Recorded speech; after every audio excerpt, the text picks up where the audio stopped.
सखर में police custom ऐं हसास इदारनि जी स्मगलिंग ख़िलाफ़ कार्रवाई। हिकु जवाबदार गिरफ़्तार कयो आहे। मिलिट्री रोज़ वारे इलाइक़े में ट्रालर ते छापो हणी स्मगल थियल सामान हथ कयो आहे, जॾहिं त ट्रालर ड्राइवर खे गिरफ़्तार करे ट्रालर तहवील वरितो आहे। कस्टम इख़्तियारनि जो इहो चवणु आहे।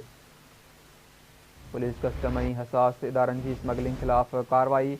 हिकु जवाबदार गिरफ़्तार कयो। इन हवाले सां लाइन ते मौजूदु आहे ब्यूरो चीफ सखर शाहिद चन्ना। जी शाहिद, कहिड़ा तफ़सील आहिनि? जी बिल्कुल, ये सखर जो मिलिट्री रोड वारो इलाक़ो आहे जिते हसास इदारे पुलिस ऐं कस्टम जेका आहे गॾियल कार्रवाई करे टालर मां स्मगलिंग थींदड़ सामान हथ करे टालर ड्राइवर खे हिरासत में वठी छॾियो आहे।